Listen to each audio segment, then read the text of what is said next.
Hello hello सभी को good morning.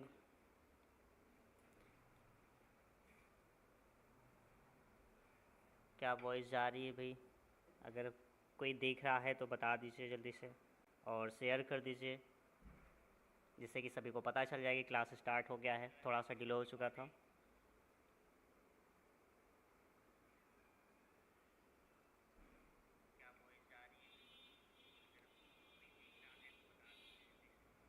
ठीक है, कल से 11 बजे की क्लास आपको लाइव मिल जाएगा। आज पहला दिन था तो थोड़ा सा डिले हो गया।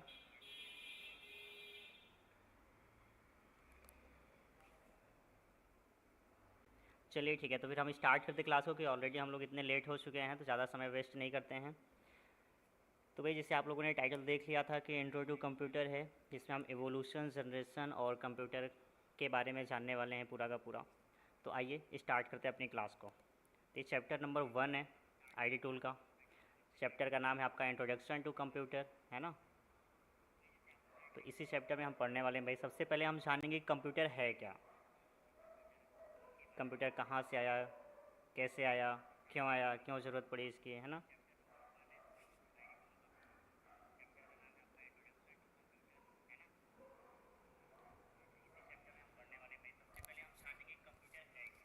Hello hello hello.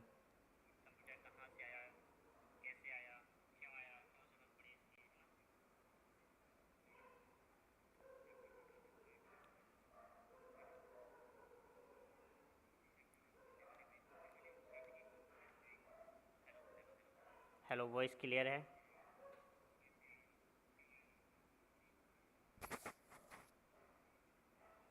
वॉइस बहुत धीमा आ रहा है। वॉइस धीमा क्यों आ रहा है?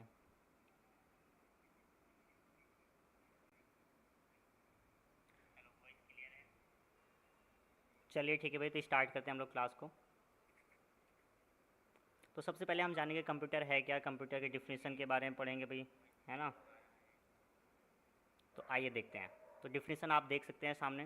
Computer definition: a computer is an electronic device that accept input from the user, process it, उसको प्रोसेस करता है, and give output, stores, process, retrieves data. इतने सारे काम ये करता है। मतलब सिंपल से अगर ये बोला जाए तो कंप्यूटर एक ऐसा इलेक्ट्रॉनिक डिवाइस है जो कि यूज़र से इनपुट को एक्सेप्ट करता है, रिसीव करता है और उसे प्रोसेस करता है और एक आउटपुट जनरेट करता है। जब आउटपुट जनरेट होता है तो उसे वो स्टोर भी करता है भाई, है ना।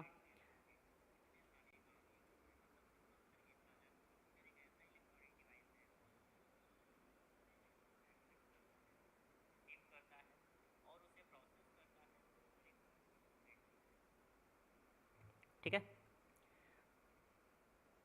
तो लेकिन यहाँ पे एक चीज़ आपको समझना चाहिए भाई कि सारे इलेक्ट्रॉनिक डिवाइस जो हैं कंप्यूटर नहीं हो सकते, लेकिन सारे कंप्यूटर जो आपके हैं इलेक्ट्रॉनिक डिवाइस हो सकते हैं। तो इस चीज़ की कन्फ्यूज़न आपको नहीं रहनी चाहिए। जैसे अगर आपका फ़ैन की बात की जाए, पंखा, पंखा भी आपका एक इलेक्ट्रॉनिक डिवाइस है, बट वो कंप्यूटर नहीं है। क्यों? क्योंकि वो प्रोसेसिंग का टास्क नहीं करता है। क्लियर है कि नहीं?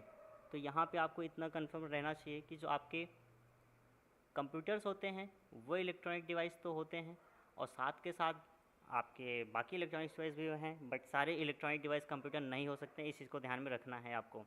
अगर हिंदी में जानना चाहो तो भाई यहाँ पे हिंदी में भी देख सकते हैं। कंप्यूटर एक इलेक्ट्रॉनिक डिवाइस है जो यूज़र द्वारा दिए गए इनपुट को प्रोसेस करके आउटपुट प्रदान करता है या डेटा को स्टोर, प्रोसेस और पुनः प्राप्त करता है। ये हिंदी वाले बच्चों के लिए भाई भी यहाँ पे है, क्योंकि क्लास आपकी बाइलिंगुअल रहेगी। अगर आगे बात कर लेते हैं तो यहाँ पे इसके ओरिजिन के बारे में कि कहाँ से इसकी उत्पत्ति होती है, कैसे। तो द कंप्यूटर, जो आपका कंप्यूटर वर्ड है वो कहाँ से लिया गया है? तो लैटिन वर्ड से लिया गया है। किस भाषा से लिया गया है? लैटिन भाषा से लिया गया है। और लैटिन भाषा का कौन सा वर्ड था? तो कंप्यूट। इसका मीनिंग क्या होता है? इसका मीनिंग होता है टू कैलकुलेट। तो कंप्यूटर शब्द की उत्पत्ति, ओरिजिन होता है लैटिन वर्ड के, लैटिन लैंग्वेज के कंप्यूट वर्ड से, जिसकी मीनिंग होती है भाई यहाँ पे टू कैलकुलेट। समझ में आया? तो ये चीज़ यहाँ पे आपको हिंदी में लिखा हुआ है। कंप्यूटर शब्द लैटिन कंप्यूट शब्द से आया है, जिसका अर्थ होता है गणना करना। क्लियर है? उम्मीद करता हूँ भाई सबको समझ में आ रहा होगा। फिर बात कर लेते हैं इन्वेंटर की। तो कंप्यूटर बनाने वाले कौन है भाई, किनको फादर ऑफ कंप्यूटर कहा जाता है? तो चार्ल्स बेबेज को फादर ऑफ कंप्यूटर कहा जाता है। इनको known as father of the computer. Clear है? इनके किस इन्वेंशन के वजह से इनको, या किस इन्वेंशन के दौरान इनको फादर ऑफ कंप्यूटर कहा गया है? अगर आपको आंसर पता है तो आप कमेंट बॉक्स में ज़रूर बताएं भाई। और इनके कौन कौन से इन्वेंशन हैं ये भी आप लोग कमेंट बॉक्स में बता दीजिए।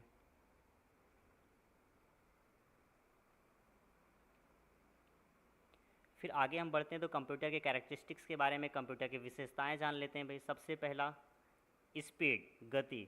कंप्यूटर के आने की वजह से हमारे millions of instructions with in a second process हो सकते हैं, एग्जीक्यूट हो सकते हैं और हो पाते भी हैं। समझ में आया? तो ये इसकी वजह से हमें एक स्पीड मिल पाया, मतलब हम कई सारे टास्क को, कई सारे इंस्ट्रक्शन को एग्जीक्यूट करवा सकते हैं और अपनी प्रोसेसिंग स्पीड को बढ़ा सकते हैं। दूसरा पॉइंट आपका है एक्यूरेसी, सटीकता, मतलब कि ये बिना कोई गलती के आपका काम हो पाएगा। तो provides correct result if given correct input. अगर आप सही इनपुट देते हैं तो आपको शुद्ध परिणाम भी देगा कंप्यूटर जो है, मतलब अगर आप इनपुट सही देंगे तो आपको रिजल्ट भी सही मिलेगा। फिर अगला पॉइंट है डिलीजेंस, मतलब परिश्रम। ये बिना थके लगातार कंटिन्यूअस काम कर सकता है, तो ये डिलीजेंस कहलाता है। हम इंसान क्या करते हैं भाई, लगातार काम करेंगे 5 घंटे 6 घंटे, थोड़ा सा तो हमें रेस्ट चाहिए, लेकिन हमारा कंप्यूटर क्या है, वो लगातार बिना थके काम कर सकता है। तो बिना थके या ऊबे लगातार काम करता है आपका कंप्यूटर। फिर इसके बाद बात करते हैं स्टोरेज कैपेसिटी की, है ना, भंडारण क्षमता की। तो कंप्यूटर के अंदर हम लार्ज अमाउंट में डेटा को स्टोर करके रख सकते हैं, जिनका इस्तेमाल हम कभी न कभी इन फ्यूचर करते हैं। तो बड़ी मात्रा में डेटा को स्टोर करता है हमारा कंप्यूटर। वर्साटिलिटी, विविधता। Perform multiple task at once, एक समय पे कई सारे टास्क आपका कंप्यूटर कर सकता है, जैसे कि आप चाहो तो कंप्यूटर में म्यूज़िक भी प्ले कर सकते हैं बैकग्राउंड में, और कोई भी आप डॉक्यूमेंट क्रिएट कर रहे हैं तो आप अपने डॉक्यूमेंट्स को भी क्रिएट कर सकते हैं, या फिर म्यूज़िक प्ले करके आप पेन पे कोई ड्राइंग बना रहे हैं, तो ये क्या हुआ, एक से अधिक टास्क को करना ही बोलते हैं मल्टीपल टास्क को करना। ठीक है, तो एक साथ कई कार्य कर सकता है, जैसे संगीत चलाना और दस्तावेज बनाना। ये आपका कंप्यूटर का कैरेक्टरिस्टिक्स है। फिर अगला पॉइंट आपका है ऑटोमेशन, है ना, स्वचालन। Work automatically after the program start. एक बार अगर आपका कंप्यूटर में प्रोग्राम स्टार्ट हो जाता है तो वो ऑटोमेटिक तरीके से काम करते रहता है, एक बार शुरू होने पर स्वचालित रूप से कार्य करता है हमारा कंप्यूटर भी। फिर इसके बाद बात आती है रिलायबिलिटी, विश्वसनीयता।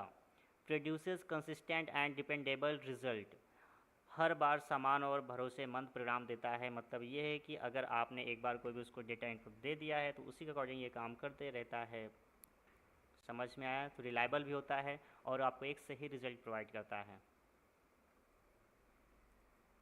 फिर इसके बाद है भाई नो इंटेलिजेंस। हाँ, एक चीज़ है, कंप्यूटर के पास खुद की बुद्धि नहीं होती है भाई, है ना, तो कंप्यूटर खुद से सोच नहीं सकता हम इंसान की तरह, तो can not think like human, मनुष्य की तरह सोचने की क्षमता नहीं होती है। तो ये था आपका कंप्यूटर के कुछ कैरेक्टरिस्टिक्स के बारे में। तो उम्मीद करता हूँ आपको अभी क्लियर हो गया होगा कंप्यूटर किस भाषा से लिया गया, कंप्यूटर शब्द, है ना, किस वर्ड से लिया गया, ये सारी चीज़ें, और फादर ऑफ कंप्यूटर किसे कहा जाता है। और अगला एक प्रश्न और आपके लिए भी कि father of computer in India किसे कहा जाता है। अगर आपको आंसर पता है तो आप लोग कमेंट बॉक्स में ज़रूर बताइएगा। इसके बाद बात कर लेते हैं टाइप्स ऑफ कंप्यूटर, कंप्यूटर के प्रकार। तो बेस्ड ऑन मैकेनिज्म, संरचना के आधार पर कंप्यूटर के प्रकार देखेंगे, फिर इसके हम प्रकार के आधार पर भी देखेंगे हर एक चीज़। तो सबसे पहले आपका है संरचना के आधार पर, मैकेनिज्म के बेसिस पे, एनालॉग कंप्यूटर। एनालॉग कंप्यूटर एक ऐसा कंप्यूटर जो कि कंटिन्यूस डेटा पे काम करता है ना। एनालॉग डेटा आपके जितने भी फिजिकल क्वांटिटीज़ होती हैं, एंटिटीज़ होती हैं, वो सारी की सारी एनालॉग डेटा में आते हैं। तो फॉर एग्जांपल जैसे आपका हो गया टेम्परेचर, प्रेशर, है ना, तो ये सारे के सारे आपके क्या कहलाते हैं, एनालॉग डेटा कहलाते हैं। तापमान, दबाव जैसी भौतिक मात्राओं को मापता है आपका एनालॉग कंप्यूटर। एग्जाम्पल के तौर पे अगर यहाँ पे देखा जाए तो आप सबने देखा होगा डॉक्टर के पास जो थर्मामीटर होता है मरकरी वाला, है ना, तो मरकरी वाला थर्मामीटर हो गया आपका। बाइक या कार में आपने स्पीडोमीटर देखा होगा, एनालॉग वोल्ट मीटर आपने देखा होगा। तो ये सारे के सारे आपके एनालॉग कंप्यूटर के एग्जाम्पल होते हैं। फिर इसके बाद बात कर लेते हैं डिजिटल कंप्यूटर की। तो डिजिटल कंप्यूटर एक ऐसा कंप्यूटर जो डिस्क्रीट सिग्नल या फिर बाइनरी नंबर्स पे काम करता है। तो बाइनरी मतलब 0 और 1 दो डिजिट ही होते हैं इसमें, या तो 0 होगी कोई भी चीज़, या तो 1 के फॉर्म में होगा, है ना, या लो फ्रिक्वेंसी या फिर हाई फ्रिक्वेंसी। ये आपका कंप्यूटर्स होता है, डिजिटल कंप्यूटर होते हैं जो बाइनरी डिजिट्स पे काम करते हैं। एग्जांपल के तौर पे यहाँ पे आप देख सकते हैं आज के टाइम के आपके लैपटॉप्स, है ना, जो लैपटॉप है, डेस्कटॉप है, पीसी है, ये सारे आपके डिजिटल कंप्यूटर में आते हैं। फिर इसके बाद आपका आ जाता है हाइब्रिड कंप्यूटर, एक ऐसा कंप्यूटर जो कि एनालॉग कंप्यूटर और डिजिटल कंप्यूटर दोनों के कॉम्बिनेशन से मिलकर के बनता है या फिर दोनों के फीचर्स को अपने साथ रखता है, उसे हम बोलते हैं हाइब्रिड कंप्यूटर। अब आप लोग को पता ही होगा कि हाइब्रिड का मतलब ही होता है कि दो या दो से अधिक चीज़ों का मिक्सअप। तो यहाँ पे हम हाइब्रिड कंप्यूटर की बात करें तो एक ऐसा कंप्यूटर जो एनालॉग और डिजिटल कंप्यूटर के दोनों के फीचर्स को अपने साथ रखे, उसे हम बोलते हैं हाइब्रिड कंप्यूटर। तो आप देख सकते हैं एनालॉग और डिजिटल कंप्यूटर की विशेषताओं को जोड़ता है अपने साथ एक हाइब्रिड कंप्यूटर। एग्जांपल के तौर पे यहाँ पे आप देख सकते हैं जो आपकी ईसीजी मशीन होती है हॉस्पिटल वगैरह में यूज़ होता है, या फिर वेदर मॉनिटरिंग सिस्टम जो आपके होते हैं, ये सारे के सारे हाइब्रिड कंप्यूटर के अंदर आते हैं, है ना। या फिर आपने पेट्रोल पंप में जब गए होंगे तेल भरवाने के लिए, तो वहाँ पर भी लगा हुआ सिस्टम, वो भी आपका एक हाइब्रिड कंप्यूटर का एग्जाम्पल होता है। तो ये तो हो गया इसके संरचना के अकॉर्डिंग, है ना, मैकेनिज़्म के बेसिस पे। फिर अगला है बेस्ड ऑन पर्पस, उद्देश्य के आधार पे कंप्यूटर को कैटेगराइज किया जाता है भाई दो पार्ट में। पहला है आपका जनरल पर्पस कंप्यूटर, एक ऐसा कंप्यूटर जो कि सामान्यतः हर तरह के कार्य को कर सकता है ना। तो सामान्य कार्य जैसे दस्तावेज़ बनाना, ब्राउजिंग करना आदि के लिए यूज़ किया जाने वाला आपका कंप्यूटर जनरल पर्पस कंप्यूटर होता है। Example personal computer, smartphones. फिर एक आपका दूसरा है स्पेशल पर्पस कंप्यूटर, विशेष प्रयोजन कंप्यूटर। इसमें क्या होता है, design for specific task like weather forecasting. तो ऐसा कंप्यूटर जो कि किसी एक स्पेसिफिक टास्क को करने के लिए बनाया जाता है, उसे बोलते हैं स्पेशल पर्पस कंप्यूटर। समझ में आया सभी को। विशिष्ट कार्यों जैसे मौसम पूर्वानुमान के लिए बनाया गया computer. Example ATMs, MRI machines, flight control systems, ये सारे के सारे आपके एक स्पेशल पर्पस कंप्यूटर के एग्जाम्पल्स हैं। फिर इसके आगे हम बढ़ेंगे भाई, तो बेस्ड ऑन साइज़ के आधार पे, मतलब कि आकार के आधार पर कंप्यूटर को कितनी प्रकार से बांटा जाता है। तो यहाँ पे इसको भाई 4 कैटेगरी में बांटा गया है। पहला है आपका माइक्रो कंप्यूटर जैसे single user computers like PCs, laptops, व्यक्तिगत उपयोग के लिए छोटे कंप्यूटर जैसे पीसी और laptop. Example Dell laptop, HP laptop, है ना। ये सारे आपके माइक्रो कंप्यूटर के एग्जाम्पल है। फिर आपका एक मिनी कंप्यूटर आता है। मिनी कंप्यूटर जो मल्टी यूज़र कंप्यूटर्स होते हैं, बिगर दैन माइक्रो कंप्यूटर जो कि माइक्रो कंप्यूटर से बड़े होते हैं। तो माइक्रो कंप्यूटर से बड़े और कई यूज़र के लिए बनाया गया कंप्यूटर मिनी कंप्यूटर कहलाता है। एग्जाम्पल इसका भी यहाँ पे आप देख सकते हैं। तो इसका एग्जाम्पल है PDP-11, IBM system 360, IBM system 36। तो ये आपके क्या हैं, मिनी कंप्यूटर के एग्जाम्पल्स हैं। फिर इसके बाद हम बात कर लेते हैं मेन फ्रेम कंप्यूटर की, एक ऐसा कंप्यूटर जो एज अ सर्वर इस्तेमाल किया जाता है। तो powerful multi user computer for large organisations, बड़ी संस्थाओं के लिए शक्तिशाली मल्टी कंप्यूटर या मल्टी यूज़र कंप्यूटर। एग्जाम्पल के तौर पे IBM जेड सीरीज़, यूनिवैक। ये कंप्यूटर जो आपके मेन फ्रेम कंप्यूटर होते हैं, ये एज अ सर्वर भी इस्तेमाल किए जाते हैं। फिर इसके बाद बात आती है सुपर कंप्यूटर की। तो एक ऐसा कंप्यूटर जो फास्ट और पावरफुल तरीके से बहुत लार्ज अमाउंट में डेटा को प्रोसेस करने की क्षमता रखता है। तो extremely fast and powerful, used in scientific research वगैरह में इसका इस्तेमाल किया जाता है। जैसे आपका इसरो स्टेशन हो गया, वहाँ पे रिसर्च स्टेशन या इसरो के ऑफिस में, वहाँ पे सारा का सारा आपका सुपर कंप्यूटर्स ही लगे होते हैं। एग्जाम्पल जैसे आपका हो गया परम, फुगाकू जो जापान का सुपर कंप्यूटर है ना, समिट जो आपका USA का सुपर कंप्यूटर है। तो ये सारे आपके सुपर कंप्यूटर के एग्जांपल्स हैं। फिर इसके बाद बात कर लेते हैं हम वर्क स्टेशन। ये वर्क स्टेशन वाले कंप्यूटर कौन से होते हैं भाई, इनको भी जान लेते हैं। तो आपके high performance computers for professional work like video editing, 3D modelling, इस तरह के काम के लिए यूज़ किए जाने वाले कंप्यूटर्स या फिर वहाँ पे यूज़ होने वाले कंप्यूटर्स वर्क स्टेशंस कहलाते हैं। उच्च प्रदर्शन वाले कंप्यूटर प्रोफेशनल कार्य जैसे वीडियो एडिटिंग के लिए use. Example Apple Mac Studio, HP Z workstation, ये आपके वर्क स्टेशन के एग्जाम्पल्स हैं। तो उम्मीद करता हूँ भाई इतना सारा चीज़ सबको क्लियर हुआ होगा।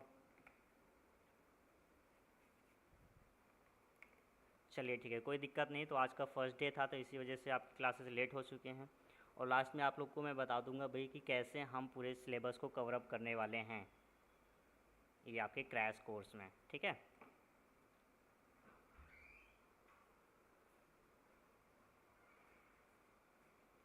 कुछ यहाँ पे आपके इंपॉर्टेंट पॉइंट्स हैं जो कि सुपर कंप्यूटर से रिलेटेड हैं।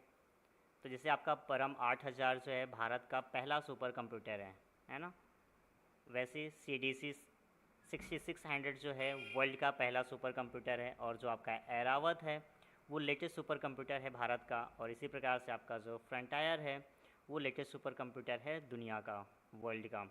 और जो आपका फुगाकू है वो जापान का वर्ल्ड्स फास्टेस्ट सुपर कंप्यूटर है। तो ये कुछ आपके सुपर कंप्यूटर से रिलेटेड डेटा हैं। इन सबको आप लोग नोट डाउन कर लीजिएगा, या फिर आप लोग स्क्रीनशॉट ले लीजिएगा वीडियो को पॉज करके, ठीक है।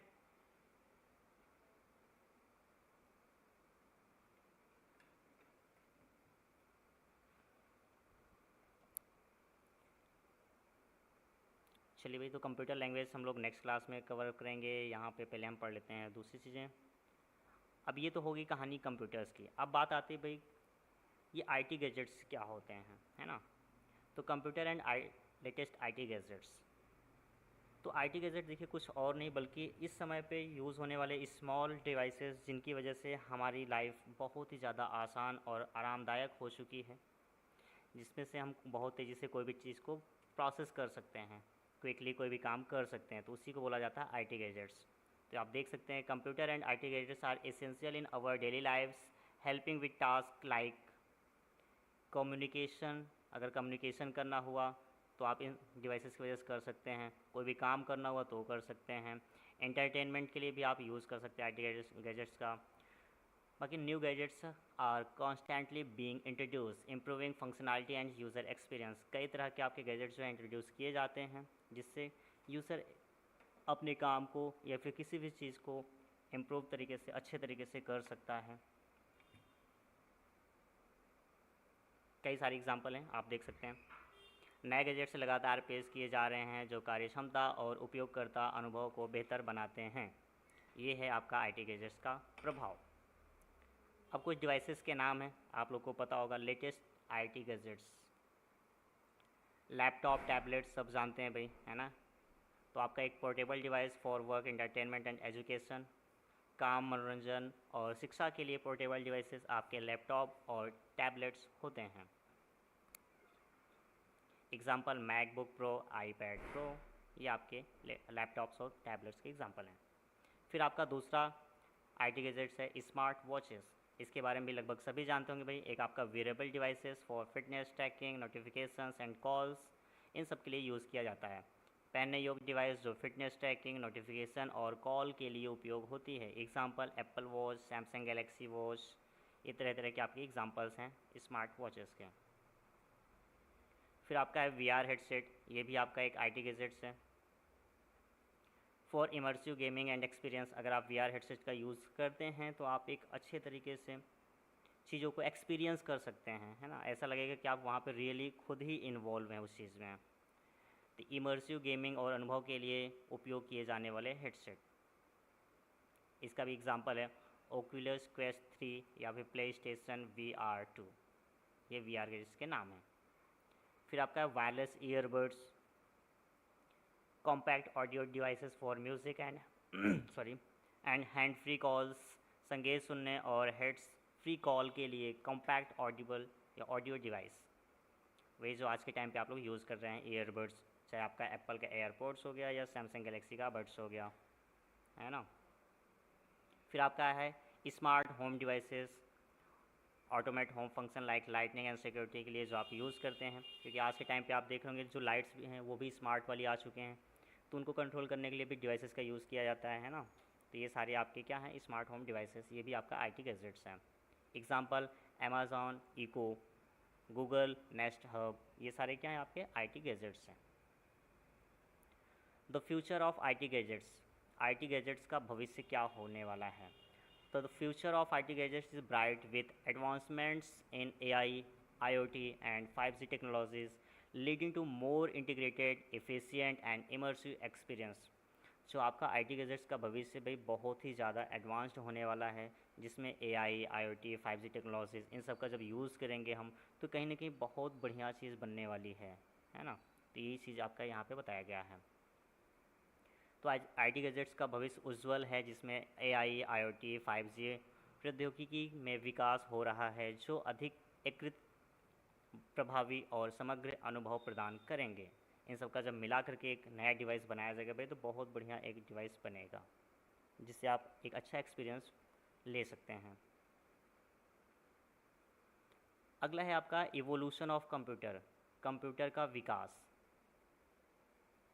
तो पहले कंप्यूटर किस तरह से होते थे, क्या काम करते थे भाई, फिर धीरे धीरे उसमें कैसे बदलाव आए, आज के टाइम पे जो हम लोग एआई तक यूज़ कर रहे हैं, है ना, ये सारी चीज़ें हैं। कंप्यूटर के क्षेत्र में जो बदलाव आए हैं, धीरे धीरे जो ग्रेजुअल चेंजेस आए हैं, इसी को बोला जाता है evolution.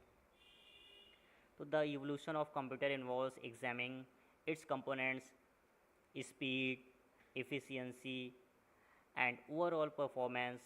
It helps users choose the right system for their needs and assist developers in improving future technologies.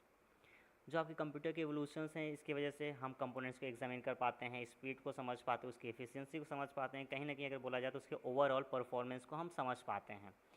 जब इस चीज़ को हम समझ पाते हैं तो हमें ये पता चल पाता है कि भाई कि कौन सा सही सिस्टम होगा हमारे ज़रूरत के अकॉर्डिंग, है ना।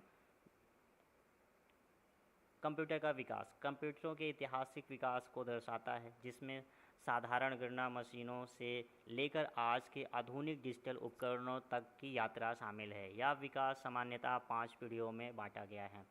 तो इसमें भाई जो अलग अलग फेजेस आए हैं उसी को बोला गया है जनरेशन ऑफ कंप्यूटर। तो आगे चल के हम जनरेशन ऑफ कंप्यूटर भी डिस्कस करने वाले हैं, जो कि टोटल आपके 5 होते हैं, टोटल 5 जनरेशन ऑफ कंप्यूटर होते हैं। कुछ आपके डिवाइसेस हैं जो कि यूज़ किए जाते थे भाई पहले के टाइम पे, तो उनके बारे में थोड़ा सा हम जान लेते हैं। जैसे आपका एक अबैकस है, अबैकस जिसका फुल फॉर्म होता है abundant beats addition calculation utility system. ये आपका एक काउंटिंग फ्रेम था, इसको हम भाई काउंटिंग फ्रेम के नाम से भी जानते हैं, जिसका इस्तेमाल किया जाता था बेसिक अरिथमेटिक कैलकुलेशन के लिए, ठीक है। इसके इन्वेंटर्स हैं या फिर आविष्कारक आप बोल सकते हैं मेसोपोटामियन। कब बनाया गया था इसको भाई, तो अराउंड 2700 BC या फिर 2300 BC ईसा पूर्व में इसको बनाया गया था।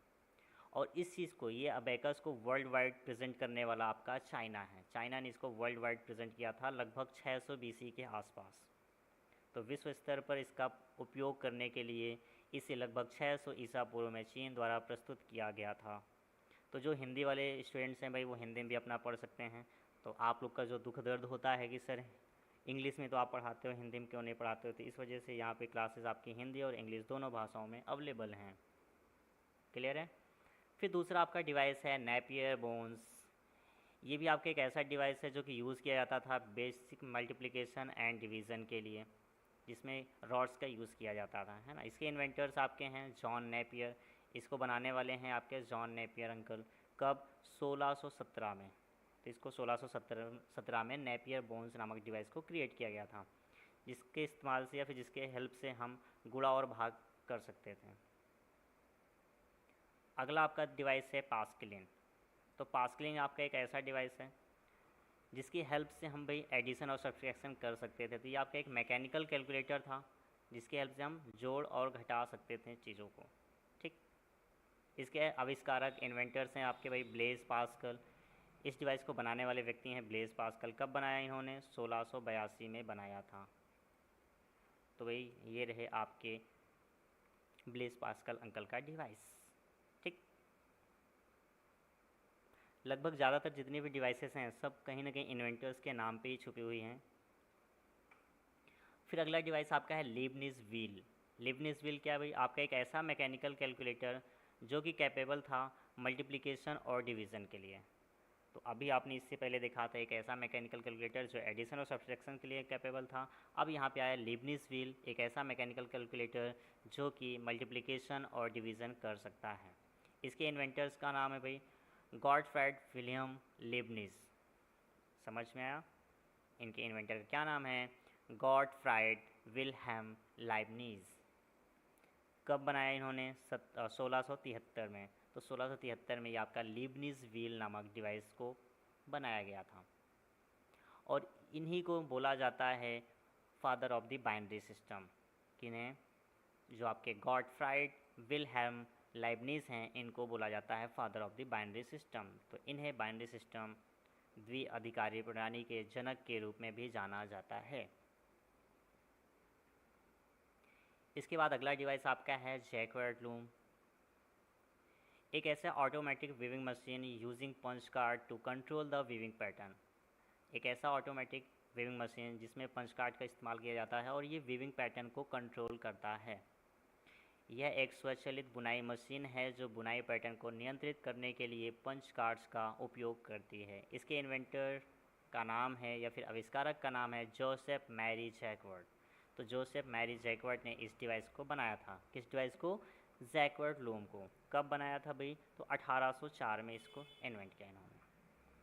फिर इसके बाद आपका अगला डिवाइस है सेंसस मशीन। एक ऐसा डिवाइस जिसका यूज़ किया जाता है भाई डेटा प्रोसेसिंग इन सेंसस एक्टिविटीज़ में। तो जनगणना गतिविधियों में डेटा प्रोसेसिंग के लिए उपयोग की जाने वाली मशीन जो पंच कार्ड से इनपुट लेती है वो आपकी सेंसस मशीन कहलाती है। समझ में आया? इसके इन्वेंटर्स हैं भाई हरमन हेलरिथ। कब बनाया इन्होंने? 1890 में इस डिवाइस को इन्होंने इन्वेंट किया था। फिर इसके बाद बात आती है आपकी चार्ल्स बेबेज अंकल की। तो यहाँ पे डिफरेंस इंजन की अगर हम बात कर लेते हैं तो डिफरेंस इंजन एक आपका मैकेनिकल कैलकुलेटर था जो कि मैथमेटिकल फंक्शंस के लिए बनाया गया था। तो यह एक यांत्रिक कैलकुलेटर है जिसे गणितीय कार्यों की गणना के लिए डिज़ाइन किया गया था। इसके इन्वेंटर हैं चार्ल्स बेबेज। तो किन्होंने बनाया भाई? तो चार्ल्स बेबेज ने इस डिवाइस को इन्वेंट किया। कब? 1822 में। तो 1822 में डिफरेंस इंजन को बनाने वाले व्यक्ति हैं चार्ल्स बेबेज, जिनको बाद में फादर ऑफ कंप्यूटर भी कहा गया। क्लियर है?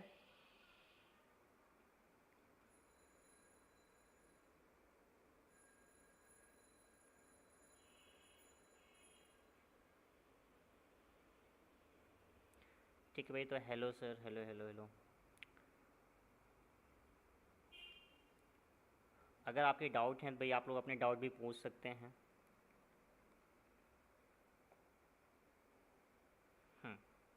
क्योंकि अभी तक मैं आपके कमेंट नहीं देख रहा था, अब आपके कमेंट देख रहा हूँ, तो आप लोग के जो भी डाउट हैं आप लोग पूछ सकते हैं। इसके बाद बात आती है भाई एनालिटिकल इंजन की, जिसको भी चार्ल्स बेबेज अंकल ने ही बनाया था। तो एक ऐसा general purpose computing machine capable of performing complex calculation. तो एक ऐसा जनरल पर्पस कंप्यूटिंग मशीन जो कि कैपेबल था एक कॉम्प्लेक्स कैलकुलेशंस को करने के लिए, है ना। जिसके इन्वेंटर के नाम आपके वही हैं भाई पुराने वाले चार्ल्स बेबेज अंकल। तो इसको भी चार्ल्स बेबेज ने बनाया था। कब बनाया था? तो 1837 में बनाया था। और इन्हीं को बोला जाता है father of the computer system. तो फादर ऑफ कंप्यूटर किसको कहा जाता है? चार्ल्स बेबेज को कहा जाता है। फिर आपको थोड़ा सा कुछ एडवांस में या फिर एक्स्ट्रा में नॉलेज मिल जाती है भाई किस चीज़ की? एडा लवलेस के बारे में। तो ये आपके जो एडा लवलेस हैं ये पहली लेडी प्रोग्रामर हैं, है ना। तो she created the first algorithm intended for machine processing and is considered the first lady programmer. इनको पहली लेडी प्रोग्रामर के नाम से जाना जाता है, रूप में जाना जाता है। तो एडा लवलेस उन्होंने मशीन द्वारा संसाधित किए जाने वाले पहले एल्गोरिदम को बनाया और उन्हें प्रथम महिला प्रोग्रामर माना गया है या फिर माना जाता है। तो प्रथम महिला प्रोग्रामर किसे कहा जाता है? तो आपको पता होना चाहिए, कोई और नहीं बल्कि एडा लवलेस हैं। ठीक। तो ये थे भाई कुछ आपके डिवाइसेस जिनको हम पहले यूज़ करते थे और आज के टाइम पे भी यूज़ किया जाता है। उम्मीद करता हूँ सबको यहाँ तक क्लियर हो चुका होगा। इसके बाद हम बात करेंगे जनरेशन ऑफ कंप्यूटर के, कि कंप्यूटर की जनरेशन क्या है, कंप्यूटर की पीढ़ियाँ। तो यहाँ पे आप देख सकते हैं the generation of computer refers to the different phases of technological advancement in computer system. जो आपके कंप्यूटर सिस्टम में एक टेक्नोलॉजिकल एडवांसमेंट आया था, बदलाव आया था, है ना। पहले कुछ चीज़ें यूज़ की जाती थी, बाद में चीज़ें बदली और अच्छी चीज़ें आई वहाँ पे, जिसकी वजह से उसका स्पीड बढ़ गया, कार्य करने की क्षमता बढ़ गई, कैपेसिटी बढ़ जाती है, परफॉर्मेंस इंक्रीज़ हो जाता है, इलेक्ट्रिसिटी वो कम से कम कंज्यूम करना स्टार्ट करता है। तो ये सारी चीज़ें हम कहीं ना कहीं जनरेशन ऑफ कंप्यूटर में देखते हैं। तो जो अलग अलग फेजेस थे उन्हीं को बोला जाता है जनरेशन ऑफ कंप्यूटर। ठीक है। तो each generation is marked by significant improvements in hardware, software, speed, size and functionality. ये सारी चीज़ें मैंने आपको बताया।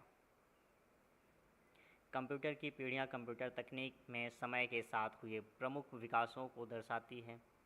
हर पीढ़ी में हार्डवेयर, सॉफ्टवेयर, गति, आकार और कार्यक्षमता में महत्वपूर्ण सुधार हुआ है। तो यही था भाई आपका जनरेशन ऑफ कंप्यूटर। अब आइए टोटल इसके 5 जनरेशन होते हैं। तो इन सभी के बारे में हम जान लेते हैं कि जनरेशन में क्या चीज़ हुआ है। तो यहाँ पे आपके पास एक टेबुलर फॉर्म में चीज़ें हैं जिसके अकॉर्डिंग मैं आपको चीज़ें समझा देता हूँ।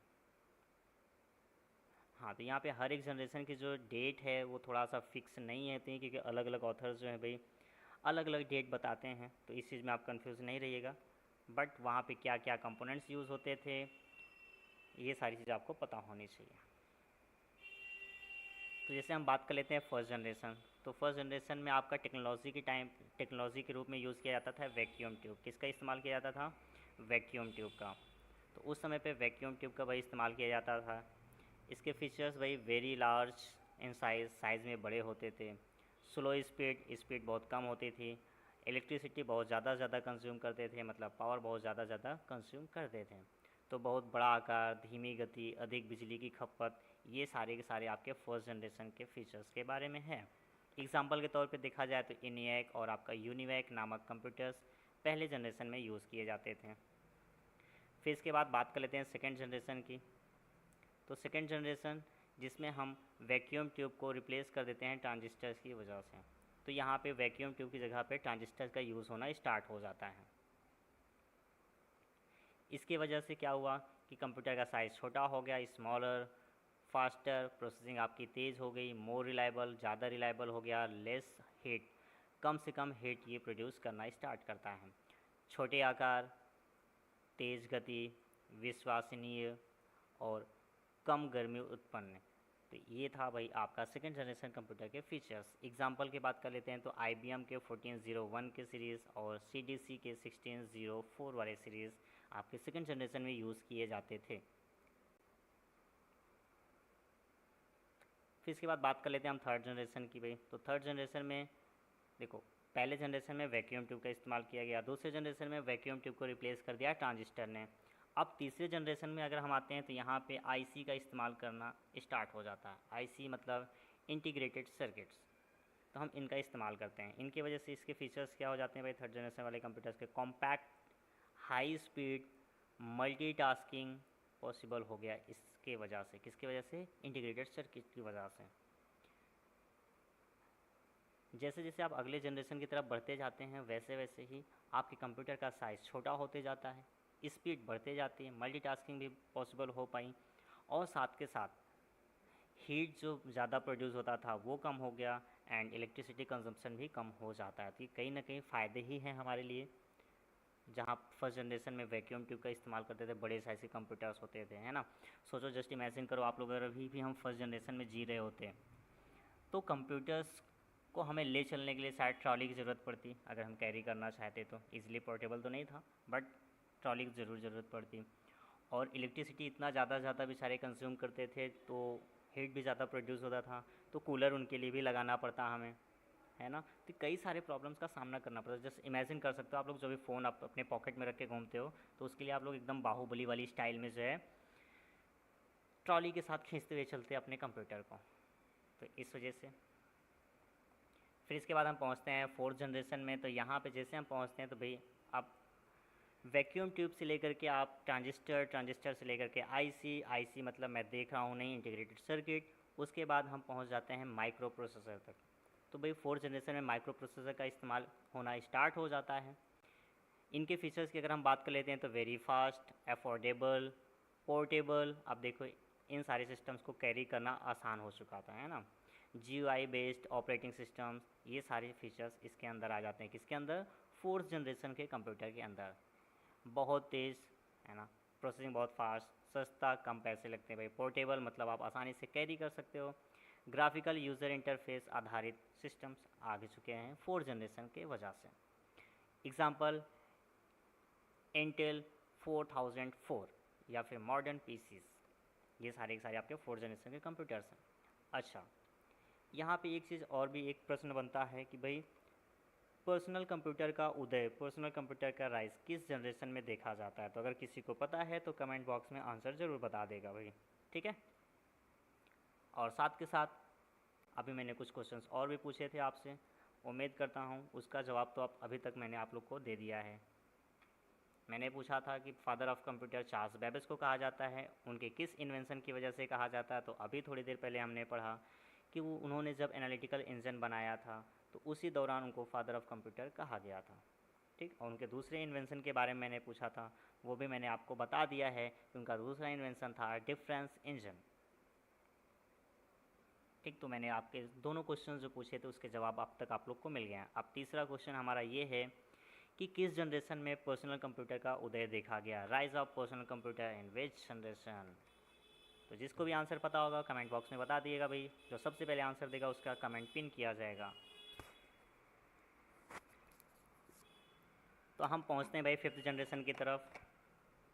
तो हम पाँचवें जनरेशन की अगर बात करते हैं तो फिफ्थ जनरेशन जो कि आज के टाइम पे चल रहा है अभी तक, और कब से चल रहा है 1989 से लेकर के अभी तक आपका ये फिफ्थ जनरेशन ही चल रहा है। इस टाइम पे भी हम माइक्रो प्रोसेसर के साथ साथ एआई का भी इस्तेमाल करना स्टार्ट कर चुके हैं, और आज के टाइम पे तो आप लोग इतने सारे एआई का इस्तेमाल करते होंगे मुझे बताने की तो ज़रूरत ही नहीं है ना। तरह तरह के एआई के बारे में आप खुद ही जानते हैं भाई। तो इसके फीचर्स के बारे में जान लेते हैं। तो स्मार्ट सिस्टम्स, आज के टाइम पे सिस्टम स्मार्ट हो चुके हैं, वॉइस और इमेज रिकग्निशन, रोबोटिक्स, ये कई सारे फीचर्स हैं आपके फिफ्थ जनरेशन के कंप्यूटर में। तो यहाँ पे हिंदी में देख सकते हैं स्मार्ट सिस्टम, आवाज़, छवि पहचान, robotics, example super computers, AI assistants, ये आपके फिफ्थ जनरेशन के कंप्यूटर्स हैं। आज के टाइम पे बहुत सारे एआई आ चुके हैं जिनका आप इस्तेमाल करते हैं। तो भाई देखो, आज हमने कंप्यूटर की सीक्रेट लाइफ के बारे में यहाँ पे डिस्कशन किया है, जो छुपी हुई दुनिया थी कंप्यूटर की। तो इस छुपी हुई दुनिया के ऊपर से पर्दा उठाया गया। तो उम्मीद करता हूँ भाई सबको समझ में आया होगा, और किसी का अगर कोई डाउट है तो आप कमेंट बॉक्स में ज़रूर पूछ लीजिएगा, ठीक है। अच्छा, तो आइए इसी में मैं आप लोग को अब थोड़ा सा ये बता देता हूँ कि आपकी क्लासेस कैसे कैसे चलने वाली हैं। तो डिस्कस कर लेते हैं यहाँ पे फटाफट क्लासेस के बारे में थोड़ा सा। तो चलिए भाई, यहाँ पे मैं आपको बता देता हूँ सारी चीज़ें।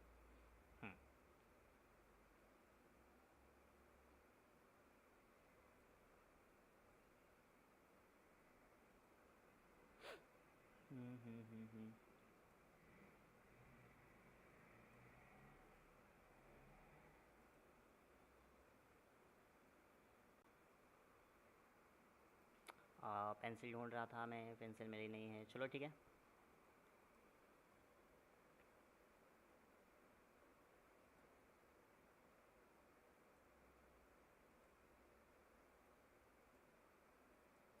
चलिए कोई बात नहीं, तो मैं आप लोग को बता देता हूँ भाई। डेली क्लासेस आपको 11 बजे ही मिलने वाली हैं। कितने बजे मिलेंगी? 11 बजे।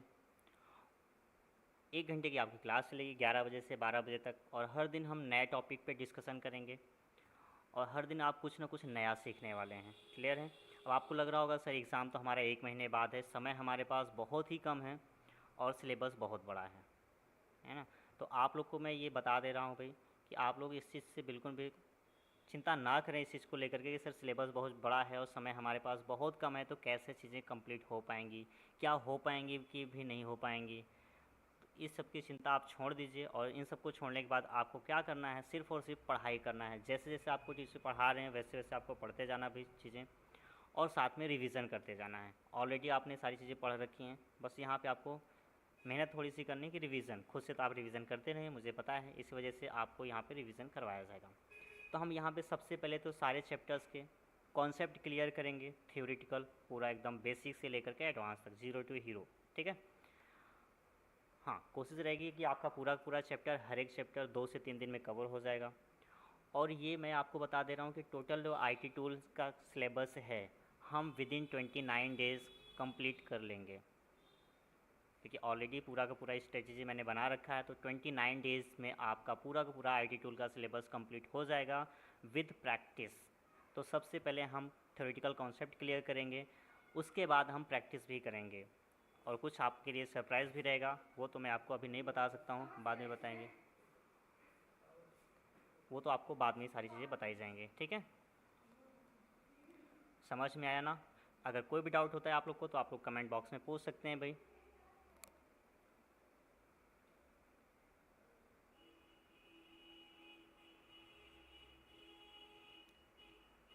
तो भी आज फर्स्ट डे था तो इस वजह से थोड़ा सा डिले हो चुका था, और आप लोग को भी, कई लोगों को पता भी नहीं रहा होगा कि क्लासेस हैं कि नहीं है सर। तो अब डेली आप लोग अवेयर रहिएगा, क्लासेस डेली 11 बजे ही स्टार्ट हो जाया करेंगे, थोड़ा सा लेट होगा 2-4-5 मिनट, क्योंकि भाई 11 बजे क्लास ख़त्म होती है, फिर ऊपर से नीचे आना, सिस्टम्स को ऑन करना, तो इसमें थोड़ा सा आपका 5 मिनट डिले हो जाएगा। हाँ, लेकिन 11:05 तक कोशिश ये रहेगी क्लास आपकी स्टार्ट हो जाएगी। क्लियर है? और आज थोड़ा सा आप लोग को जो डिले हुआ उसके लिए सॉरी।